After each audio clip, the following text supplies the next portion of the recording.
bonsoir, ça dépend de la Borota, la Bisso, et c'est Bozwani, Europe, Asie, Amérique, partout dans le monde. Les lots de Libino Lissoussou, émission Nabino, témoignage. Oyo, ngai votre simple servante, maman Flore Binanga, nous avons partagé Nabino une partie de témoignage. Et Joami, votre simple servante, Flore Binanga, Oyo, Bilili et Joami, na ingénieur Olivier Amouri. Réalisation émission Nabino et Joami na studio Anne émission Nabisote sans que topé ça. Merci topé matondi na bandeko nyonso yo bazo salake émission Nabiso eleka malamu. Na kopesa vraiment merci mingi na papa na molimo apôtre Silas Kayembia felongo na madame na maman Bibiche. Na kopesa lisusu mbote mingi à mon berger de l'église papa Dieudonné Chisola et sa femme maman Lydie. Na pesa mbote mingi na réalisateur na ngai ya munene papa Olivier Amouli et sa femme Nicole Amouli Ntoto, la mère de nos enfants en tout cas. Bah merci na yo. On appelle merci beaucoup Sarah Nyota, la femme de Gaspin, la femme de notre papa dit de Moutou Nene. Moi je revends vraiment na villa ya munene to pesa vraiment bah merci maman moi Kimia maman moi Alobate. Merci beaucoup Nayo. Je dis merci à Moïse Mpoye, sa femme Miradi. Merci à ma très chère Darlène et son mari, le pasteur Aouch. En tout cas, merci Nabino. Merci et belé à Mingi, à mon très cher mari Romain Tiala. So mobile a pêché permission te moyen pour bima na loyenge za raté faut vraiment papa paie sa permission m'a dit je dis merci un grand merci à mon mari na pesi merci na bana nanga na pesi merci na ba fiel nanga Patient et Myriam en tout cas des gros bisous à vous na pesi sous merci na moi nanga Ercile merci et belé na couple Wivine Masengo papa Guilain et da Wivine couple Masengo, merci Nabino, couple papa Patrick na maman Myriam, merci Nabino, couple partout, na Odéline, merci.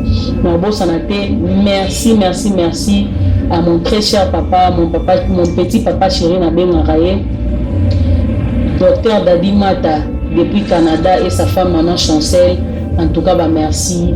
Boebika Mam Tozan en tout cas, merci Nabino, na nyonso, un grand merci à vous.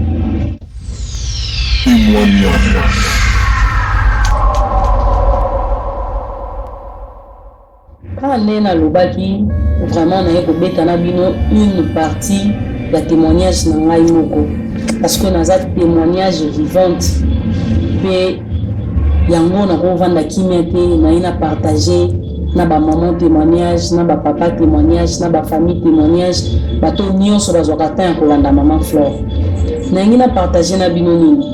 Premièrement, na pesi bino na ba merci bandeko nyonso bo s'abonaki na émission ya soyons de femmes vertueuses et non de femmes insensées. Je vous dis un grand merci. En tout cas, vos encouragements, ça nous va vraiment droit au cœur. Ça lui sont vraiment super bien. Bon, continuez pour encourager nga votre simple servante de Konabino. Na ngina partager na bino témoignage na nga ezani. Lelo oyo tozotambola na ba église koluka lobiko ya bavi na biso pote bible lobi na biso soki to se confier na basala nzambe to ko réussir alors yango wana penda tozwa mokano ya kozala pembe na basala nzambe po ete to réussir eza na makambo mosusu oyo tovivaka na bavi na biso lokola baepreuve tolekanaka nango tokoki kolota ndoto tokoki kokutana na likambo songolo tolukaka toujours basala nzambe balimbolela biso eza nini ezokomela biso na bavi na biso. Mais nakomona ke makambo ezokomela biso tozokende koluka basala nzambe en retour au lieu tozwa ba solution na ba problème na biso mais plutôt tozozwa ba déception plutôt tozozwa ba découragement nini na pesa bino témoignage na ngai nde naza boye je passais des moments très sombres dans ma vie, des moments très difficiles. Quand je dis très difficile, cela veut dire très difficile. Le long, on a vraiment dans le bas français, dans le bas lingala, dans le bas swahili. En tout cas, je vais tout mélanger pour que tu belé au balanda biso, mutu à me comprendre. Dans le bas que n'a pas ça, un moment où on a passé. Un moment où on a passé. Plus exact parce que on se confie à qui n'a pas ça l'anzam. soki ngai moko nakotaki ya profondeur na luka nzambe na ndengaki ngai moko, je dirais que peut-être na ndenge nazwa solution ya motuya na bande kosambela na église mo songolo. Je peux pas citer le nom de l'église parce que c'est pas bien. Nako bato bayebi histoire, je crois que bakokoma mala moko na makambo na zoloba na bande kosambela na église moko. On a passé des moments difficiles. Nazalaka kovanda na place moko songolo oyo ezalaki sika ndeko na ngai apesaki ngai navanda. Ntango navanda na esika wana tozalaki na projet que mobali na ngai akende Angola. Ma soeur m'avait vraiment apesaki ngai temps ya oyoka ngai keno lokola ngai ndako na ngai eza nanu moto aza te, bokoki koya na bino bovanda wana en attendant que ngai mobali na yo avoyage ti alukaka mwa makasi biso mpe tosala malembe pour que réaliser oyo eza baprojet na bino o rejoindre mobali no. Tout ça c'était comme ça. Et navanda na ndako wana, ntongo navandi na ndako wana eye kosala ke na bande kosambela déjà na église nasambelaka esika oyo na kende kolanda mobali na ngai esika azali kosambela. Et ntango tosambela na église wana, il y avait des choses bizarres, il y avait des choses compliquées dans ma vie où nakokaki comprendre te parce que eza na bato ebele par rapport na témoignage na ngai nazoloba na ye nalobaki eza na bato ebele oyo bayebi nzambe na kimokolo, bayebi nzambe na bomwana te. Biso toyebi nzambe na kimokolo, ntango naloba na kimokolo cela veut dire vingtaine d'années déjà nde nayeba nzambe oyo na comprenait vraiment que yesu aza mokonzi mpe mobikisi ye moto akufela ye nde esengeli nalanda ye. C'était à l'âge de 20 ans déjà. Bozo comprendre bandeko. Ntango naye koyeba nzambe esali ke mpe naye kobalaka nde nayebisi bino. Après nakutaki na nga barose sikoyo baepine oyo ezwaka biso na kati ya libala ekomi sikoyo kobeta, fale mobala akende luka vie. Et je restais chez ma soeur, ndako ezalaki non chantier na bando ovanda pa ndeko na nga. On évolue comme ça et osala ke nazwi zemi ya ma deuxième fille. Ntango nazwi zemi ya mwana na ngai baprière esika na bande kosambela namoni ke baaventure eleki oli bafortifie ngai nake koyebisa mosala nzambe. Des situations que je passais c'est très compliqué, mosala nzambe asunga ngai na baprière. Et je me souviens encore na bosa na liloba wana te mosala nzambe ayebisi ngai ke oza mwana moke so omoni ke vie ezosimba te, prends ton chemin, luka vie na yo, tika na yo libala parce que ezo compliqué. Nazalaki déjà na zema mwana nga mibale na vivre dans na kati ya libala oyo na bandene esengo baépreuve ebandi ole mosala nzambe encouragé nga. Mais alakisi nga ke naza mwana moke, je pouvais aussi partir na refaire vie na nga mosusu ke na continuer bapasi tellement naolela pasi mingi nasala vie na nga natika na nga mobala yango parce que libala nde moto ecompliqué ngai. Vous pouvez imaginer. Et nazongaki ntango nazongai na ndako j'étais vraiment bouleversé. Biso bato toyebi nzambe na kimokolo ole mosala nzambe alakisanga confie-toi à l'Éternel, mipesa na nzambe, rassure-toi que demain ou après demain ça ira. Mais mosala nzambe ayebisi nga ke nasala vie na nga na lingi mpo libala nde compliqué nga. Mais je ne pouvais pas dire à mon mari de telles choses na bombaki, mais je continuais toujours à pleurer à mon Dieu. En attendant ndenge nasambelaka kuna na église na bandai kosambela, j'avais un prophète.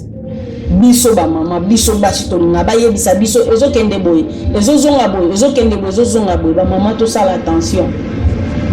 Nalongaki pas pasteur wana parce que je voyais rien ne marcher. Donc eloko moko bandai ko skende malamu zate nyonso ezalaki vraiment compliqué, bloqué, tout ça. Je me suis dit na consulter prophète. Et le prophète wana na ebaka j'étais encore étudiante. To bande ko kende ko sambele pa na ye, mais nazaki jeune fille na sambela na église oyo ya grande sœur ando boko la ngai. Nazokende kuna to na bali ma me komi minene. Je me suis rappelé que non prophète azalaka na bengi prophète akomi ko ya ko sunanga na ba prière. Tango prophète akomi ya ko sunanga na ba prière, ne makamu lisusu komi lisusu moto ya ko sakana ti. Oyo azandoki. Oyo ye mutazo kangayo. Oyo ye mutazo compliqué. Tous ces gens-là, pour abandonner ko lobaki ba compliqué nga, c'était le genre de ma propre famille. Vous pouvez imaginer. Il y a un web Sabino, tout semble bien. On peut Sabino témoignage nangai. Nazo la musa mayele ya ba maman. Nazo la musa mayele ya yo jeune fille ozaka toujours. Na ketali sa pas prophète ay bisangai parce que na mutu. Auto solane très bien. Na bengi c'est une église nangai. Moi je suis une femme mariée, mkolo na ngabe. Mais elle m'a posé la question, est-ce que le pasteur n'a bina monaka? C'est pour autant dire que sa vie alingaka ba prophète. Oya monaki eloko, oya monaki eloko po comment on après les alanines. C'était parti comme ça. Na comme pena moninga prophète. Pasteur wana déjà na longueur de l'église na banda ko samela. Na comme vivre na prophète. Et le prophète à la que tout autour de moi, il y avait toujours des sorcières. Les gens qui voulaient que ma vie et que des liboso TV na beba donc na la mutatina tout ça. Et na kenda na permanence pour vendre l'église ya prophète wana. Tant na ke vendre l'église ya prophète wana, c'était ndako liboso zika ki peli moto ti lelo na ebesi ke utate. Et na eko longwa na kena ndako mususu. Ma famille m'a proposé, viens, il y a revendre quelque part à place de Topesio, il y a revendre. Je refusais. Et na boya qui pourquoi? Parce qu'il y avait déjà des prophéties dans ma tête que ton frère, ta soeur, tes parents, nini. Donc, c'est tout le monde. Pour la prophète. Et tellement que j'avais très mal, je n'avais plus rien, j'avais tout perdu. Donc, tout était devenu compliqué, trop bizarre, je vous dis. Ma vie était vraiment dans les noirs. Et pour moi, dans le côté en profondeur, dans le Kanzambe, dans le solo, à Kangolanga, pourquoi Banda Zika, pourquoi des choses sont devenues trop compliquées, tout ça. Bandeko, Nazob Sabino, na douleur dans mon thème. Et puis, on rappelé, puis, les sous-soubourés, na vie, sakana, na beaucoup de sungayote. Soro sakana liboko sungai otambola vraiment na molili na malédiction.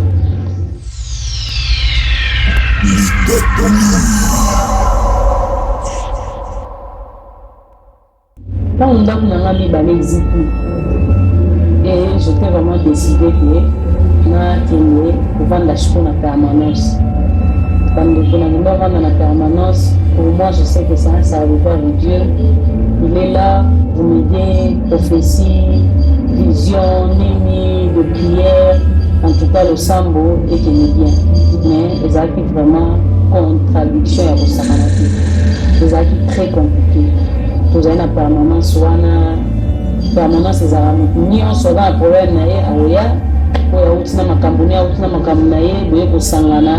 c'était vraiment compliqué. J'ai eu le temps de rester dans la permanence. Solo. Tant on a continué la permanence, papa, maman, nani et Moussala Nzambe wana. Pour moi, je le considérais comme un papa. Donc je le considérais comme mon frère, ma sens ni ba respect wana ba pesa ka yaya, ba pesa ka papa, c'était comme ça pour moi. Mais or que na sa motema, il y a Zagina Makambo. Donc il n'était pas dans les bons, il était dans les mauvais. Donc, dans les mauvais, je me suis décidé, bon, pourquoi douleur résoudre la pas résoudre la belé, je dois me repentir, peut-être ma vie passée. Ils ont rattrapé Naï, tout ça, ma jeune fille, moi, peut-être moi, je songolo, pour rattraper pas résoudre la je dois renoncer quand même à la vie, on a yebi, tant que je suis jeunesse, on a confessé comme on dit, j'ai eu le temps de confesser ma bénanga. Et mon mari aussi a eu le temps de confesser ma bénaïe. Vous pouvez imaginer un serviteur de Dieu. Azoui, confession nanga, Nena Salaki, a beteli mobile nanga li solo, et confession mobile nanga, a beteli nanga li solo. Donc, à sali bisobo. Ce qui m'a dit que tout la permanence, mon mari, il s'est forcé quand même à Kendoluka. Donc, si mon mari n'est pas là, il rencontrait des choses derrière le dos de mon mari. Oh, mon balina yo, bonaboy. Ce qui peut nous il va prendre tout ton temps, tout son temps, il y a des choses bizarres. Et moi, ce qui m'a fait mal, c'est que confession mon balina, à l'obélinga, et à mon balina, à l'obéli, alobi yanga alobi pas mobali nanga déjà à côté biso déjà na problème mobali nanga ayo koyebisanga que non tosolaki boye il m'a pas dit qu'un jour il est temps de confesser. J'espère qu'il y a eu qui bien gloire à Dieu nzamba sa biso grâce par rapport à nos confessions pour que makambo et que les liboso ndenge toyebi toujours nous soit renoncer à mabe na ye. Tous sont devenus nouvelles, les choses anciennes sont passées. Voici, tous sont devenus nouvelles. Et là, on dit ce que dit en moi. Mais dit ce qu'on m'a dit, donc voici, tous sont devenus donc mauvais. Après, au saladier, et tiens, moi, moi, bien dit. Imaginez-vous, ce que vous m'avez dit, papa et mon bali na yo. To bimaki, na belle-sœur na yo, qui ont confessé par mon salanzan. Et que toutes les confessions aient eu sango mobali na yo. Est-ce que l'ibale existait les l'ibale est kufa? Yango na ye kaka na pesa bino une partie à témoignage bino bato oyo bolingi balobela yo vi na yo bino bato bolingi trop de prophéties boyebi prophétie si to lomaki nga nazaki musika famille nanga nazaki musika baninga je t'ai abandonné na mutu nyonso natikalaki nga moko parce que pour moi tout le monde est sorcier. Pour moi, mon tout est na molimo na musuni. Yo prophète a dit que non, papa na yo to bokilo na yo mutazo kanga yo azo bumbisa des histoires comme ça. Est-ce que yo ko na capacité ensemble na mutuana azana malamu? To yo za na capacité sur le plan physique na mutuana, c'est pratiquement impossible parce que que mutonde azo compliqué finanga mo lingezate. Yango na ko sosolisa bino ba maman témoignage des femmes fortes. Basho balamukaka na minima tie mabolongo na se na midi tie mabolongo na se 5 heures à la muka qui tu matinal koluka nzambe tala de grâce sacrifice wana tala de grâce intimité na nzambe kolisa ngo yo moko na place que nous koluka prophète a bébisa qui vit na je vous dis parce que son nazo zonga lelo par rapport à les enseignements on nazo yoka netongo nazo sambela je me dis que j'étais vraiment envoûté. Bon, tout ça là, l'envoûtement existe. Il m'avait vraiment envoûté. Parce qu'il y a joie d'esprit nana. Pour que comme on a niveau pour se séparer dans notre union, on croit que Kindoki, Batno, sur la Bandoki, Bandoki. Et j'étais resté seul, on a un tikala qui n'a sala qui boye. Je manquais même le lia, mais j'avais des sœurs et des frères qui pouvaient m'aider. Pourquoi? Au Kani Bandoki, vous voyez des choses bizarres, des choses comme ça, où ils ont aux autres se faire souffrir pour rien pendant que aux alamalamu koluka nzambe pe aux alamalamu kota ndekono kota ya connaissance eza bisiko efungolela biso ba porte nzambe uta jamais likola kitina c'est pas pesa yo lipa molina yo. Dieu fait grâce, Dieu bénit à travers les hommes sur la terre. Il peut te bénir à travers ton frère, ta soeur, tes connaissances, tes amis. Nzambe ko pa mbona nzela wana. Mais moi j'avais bloqué le tout. De ma propre volonté, je dirais. Ma propre volonté, nana.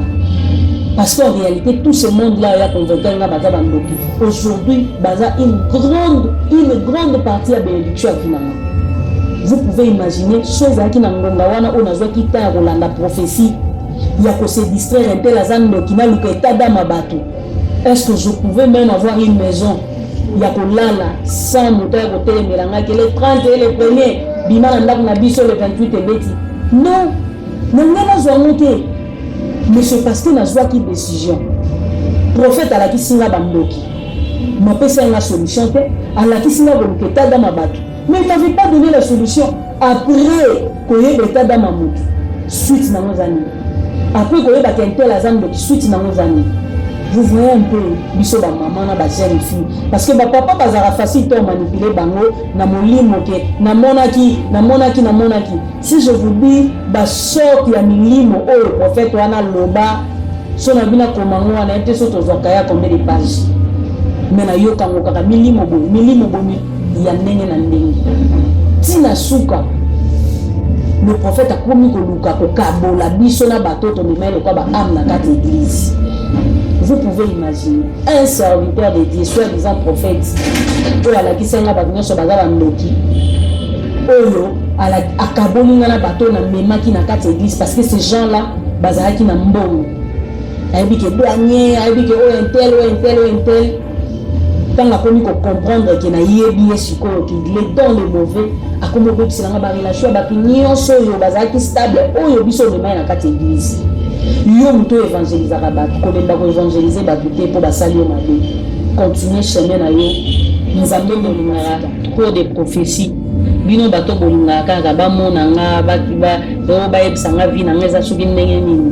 Mes chéris, mes mamans, mes amours, ma famille de témoignages, mwache vile, mwache mutafute Mungu mukweli tu, mukweli njuu hii mashiku tu nasema batumisha Mungu ya bya bongo beko ba mingi sana muvili ya Lubumbashi, Kinshasa, fashi yote hata mubulaya batumisha ya Mungu ya bya bongo beko ba mingi. Umutumikie tu Mungu kweli, uende we mwenyewe unatwanga magoti unaomba Mungu, roho yako iko wazi, unamuonesha Mungu mambo yako, Mungu ataichika, atakusaidia. Bande kuna ngai chama bolongo na sende na utukoro bana Swahili lelela nzambe yo moko, nzamba kufungolela yo nola kokitisa bikamwa na ye ko pe ko bila ngoko mona yango.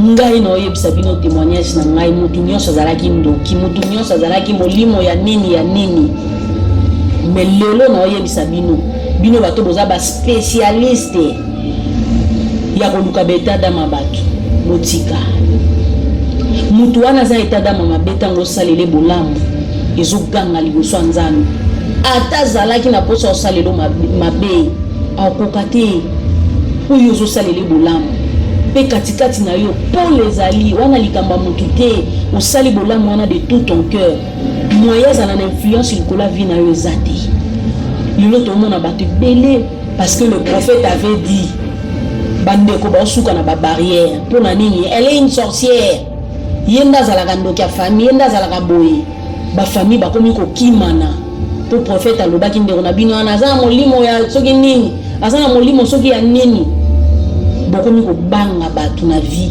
parce que les prophètes ont dit ces prophètes là o bazolobaka intel aza après est-ce que péché solution ni ko sala pour que mabé ne komela oti non ya motu yeza mosala nzambe la kisa motu via sanctification eza clé o monguna moya simba yo zate pozo banga nzambe. Mais pour me dire que ma maman bokilo nanga beau-père nanga ta sœur ta nièce ta cousine ta fille ta nani elle est une sorcière eza ntina morote to kola na bango to lala na bango to lia na bango to lati bilamba na bandoki to linga même bandoki to koli ensemble na ton frère la biologique ta sœur la noki aboma yote omonite que vous avez vraiment na bilaka nzana o ata lelo ba ebiso ke intel muto obundisu chama bolongo na se bundana na molimo mais na mosunité il y a des choses au monde na mosunibo tu peux parler biso bana nzambe tokoko perdre identité na bisoté devant muto ayebi nzambe te pour bible bi différence ko za na bato ba yebi nzambe na ba yebi nzambe te.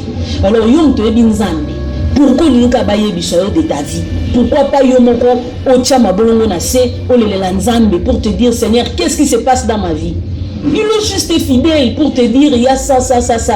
Il te donne aussi des directives au monde que non au sambeli kola ya nolio. C'est parce que yo moko mizongi kati na yo o chema bolongo na se kola ya nolayo ba mama to ti kolanda ba faux serviteur de Dieu. Elingina lo balisusu bino bato bozala ke na landi na ngai te po na landa mabe mosala nzambe te ngana okeluka nzambe kaso kuta na église oyo aza visionnaire balobi mutu apesaka oyo aza nango l'homme donne que ce qu'il a oyo aza nango yango nda kopesa yo yango nda okabola na yo soki aza na bondumba eza partage na yo soki aza pauvre eza partage na yo esika na banda kosambela kala na zongela bino on donnait des dîmes des offrandes mambo belé Malachi 3:10 soko tangi yango komona makomi elobi nini pesa ekopesa mela yo tango ozo seme ozo pesa badimi eza na sécurité monene pona biso bana nzambe tango ozo pesa na ndaka nzambe kolo pa kozongisela yo po ozo pesa oyo nzambe apesi yo parce que nyonso tozana ngozaka pona Yesu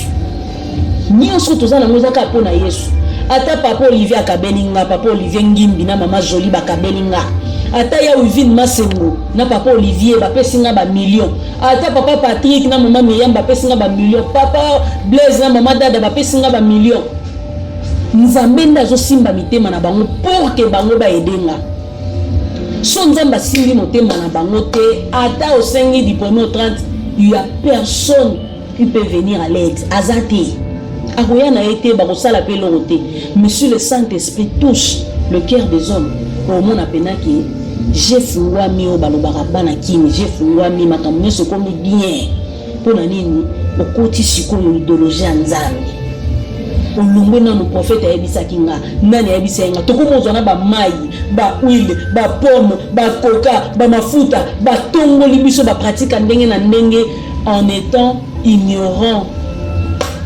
Tozoye bana biso te ba pratique oza ndenge ni nzoka nde bato baza déjà na ba mabe na bango et bazo luka bato nini ba bebisa na banzela na bango et sacrifice za biso ba chrétien bana nzambe oto ya oluka nzambe na bosolo mais lelo tokutana na makambo ndenge na ba etonga basala nzambe ya ebele baza ya malamu baza ya mabepe baza ebele mais bandeko nanga na yebisi bino bo fungola misu pe bo sosola ndenge biso to sosola parce que Mosala nzambe pe bandeko na zonga na bino ko yesa bino mosala nzambe za ya mutu ya tanga kota classe parce que so mosala nzambe koti classe ta ko sala ba dégâts moko na yebisi bino comme pas possible parce que mosala nzambe atangi te il peut te dire que ton père c'est un grand sorcier mtakanga mabota na yo après non c'est pas na papa nanga botanga fa pambolanga ataza ndoki na ko yine na loyengete pour so na yine na désordre je ne serai pas béni c'est mon père azan nzambe nanga c'est ceux qui azaki mabeme na kolaté malgré les situations compliquées oyo koko kutana nango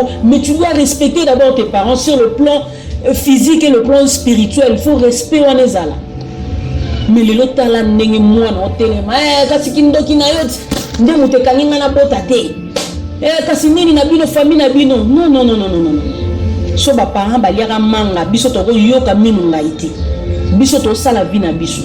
Alors, il faut nous marquer génération.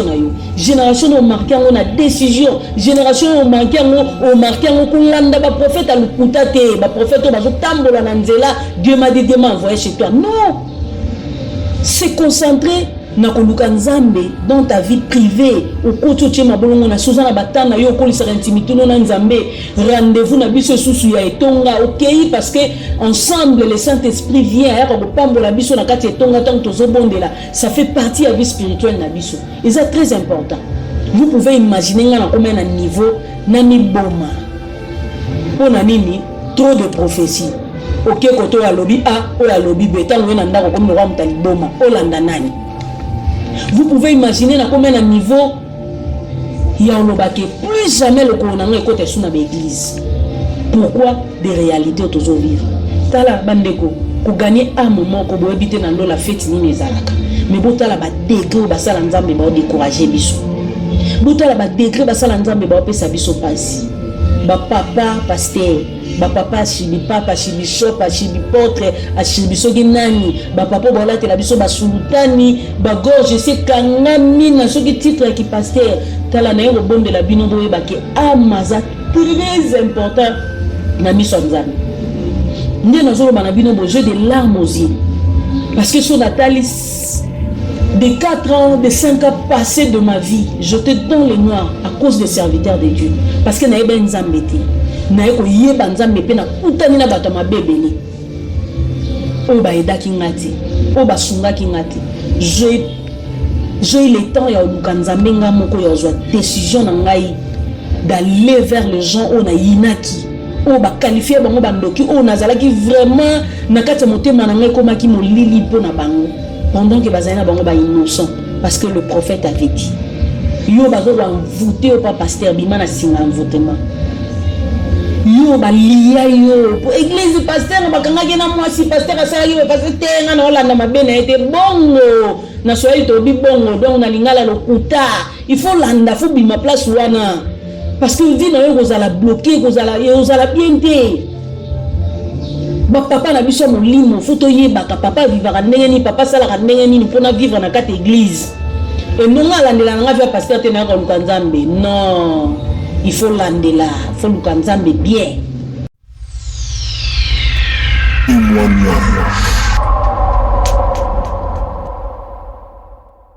Dès que bandaki oloba toujours, donc ça fait vraiment mal. En tout cas, net ba maman prophétesse. Tout ça en histoire na bango tellement belé parce que na vivre na prophète pour na zana permanence na presque une année sur 7 mois, une année sur combien de choses comme ça, des mamans prophétesses venaient là-bas. Oyoka hermoko, autant la hermo vie à Moutongo, c'est vraiment compliqué, c'est vraiment bizarre. En tout cas, na yo peut sabino conseil. Une maman prophétesse, ba yelio mondimi. Mondimi songolo yeyo. Tellement la femme a beaucoup d'argent, au bandi non représenté non virus au cabolé dans la famille na yeyo. Oh ça les rabango za servitude. Il faut ce cela, il faut babeta da mabatu, ko kabaka na lo yengete, ngana bazo bloquer yo tout ça. Comme la femme aussi, azo lukamo loko mo nzamba salela ye ali.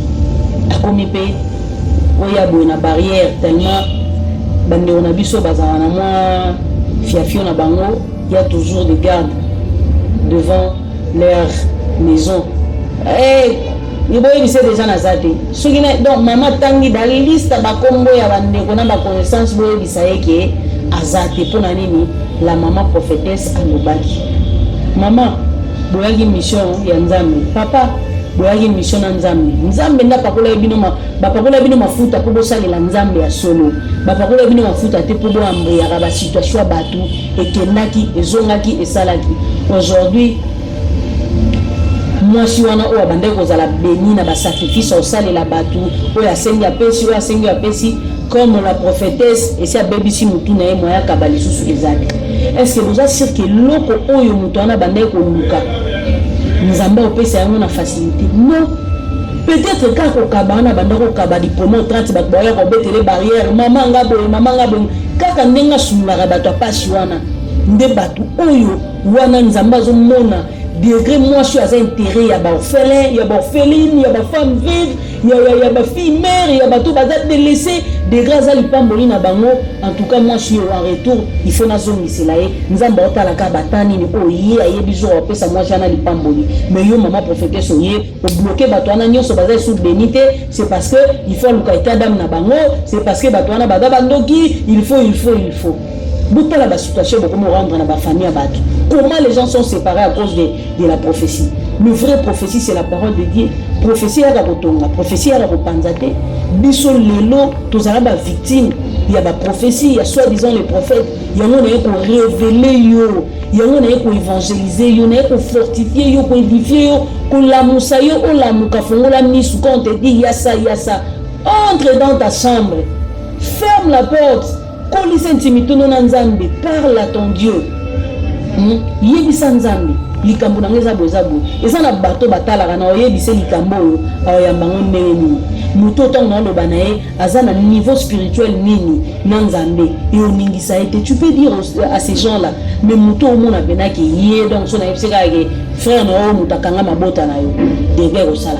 Et pourquoi il faut le dire tous à la batte ba papa ba maman conseil on a écopé sabino lelo eza biso bandeko basi biso bandeko mibali tokeba na ba soi-disant prophète pasteur archivipapa archivipotre asibinani donc tous ces noms là bref tokeba tala église nini oyo zokota balobi na tango asuka tokoyeba bango na misala na bango za nini.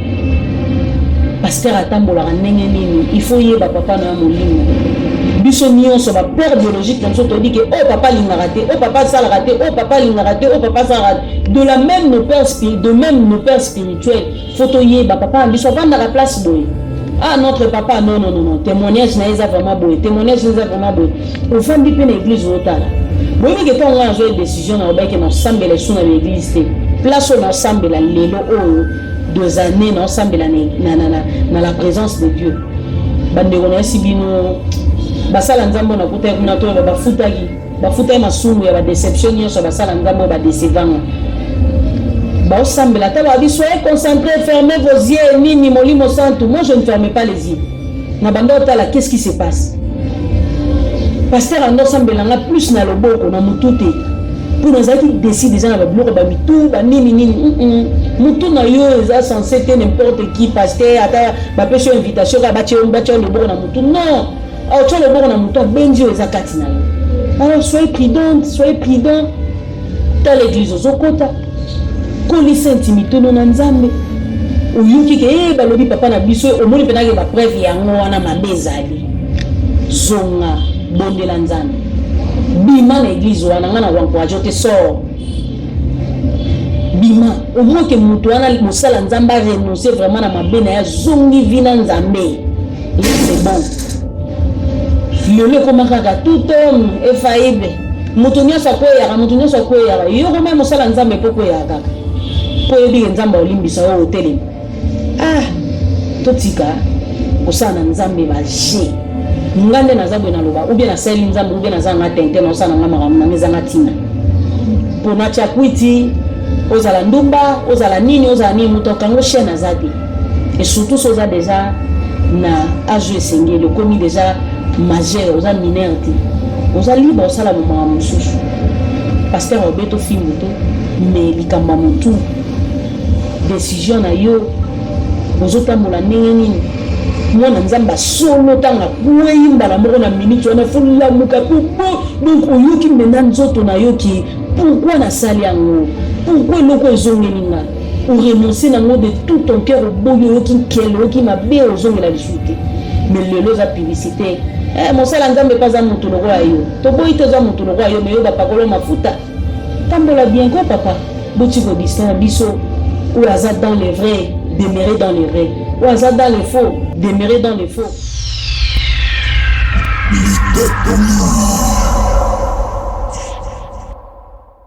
Vraiment toza mayele parce que bato oyo vraiment tokanisaki baza baleki ya Yesu lelo nzambe akomi kolivre bango en spectacle tozomona vraiment misala na bango na bato oyo toyeba eke ya sulutani basimbaka te me makambo deja esebebi na baréseaux sociaux tomona makambo moko trop bizarre pour les serviteurs et les servantes de Dieu.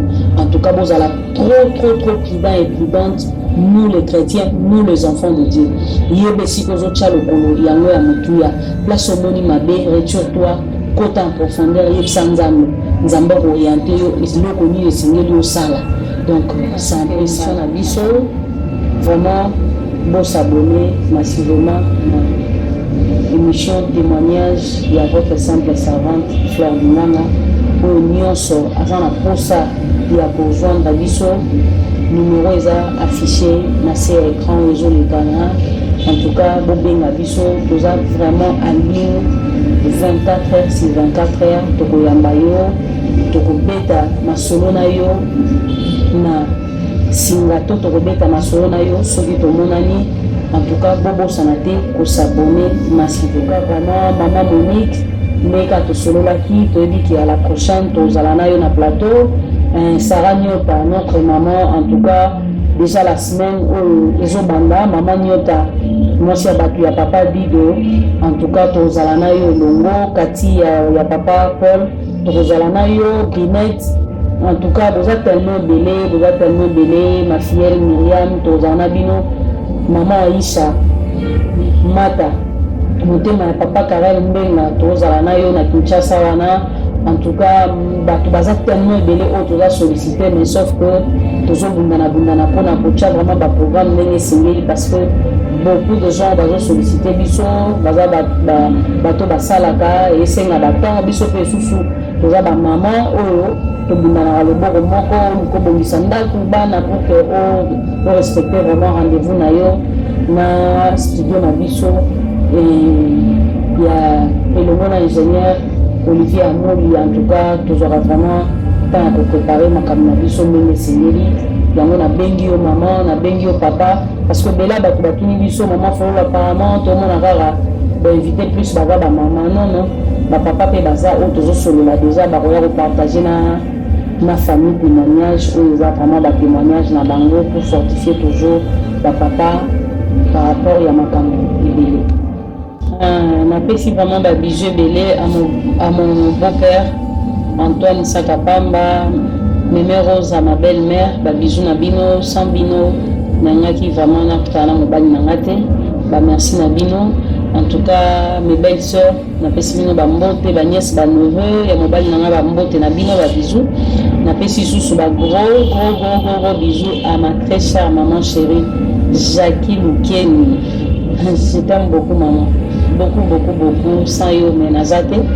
Merci beaucoup à ma maman chérie, à tous mes frères et mes sœurs biologiques, les Binganga, je vous salue, je vous dis vraiment, boza motouya ponanga. Je m'appelle vraiment mes condoléances na grand frère nanga Richard Lukomba frère à million. En tout cas, mes condoléances à toute la famille d'Yambouana. Yanena ça vraiment très cher pour nanga. Tout va très bien. Quand à Londres, Kinshasa, en tout cas, tout est vraiment ensemble. Je fortifie mes neveux, mes nièces, Richie, Ryan, Raeli, en tout cas, mes condoléances, mes neveux, mes nièces. Je m'appelle vraiment, merci, ma Ida Bad depuis Paris, Doudou Kalimas depuis Paris, en tout cas, merci Nabino, vous avez vraiment un motu pour le témoignage.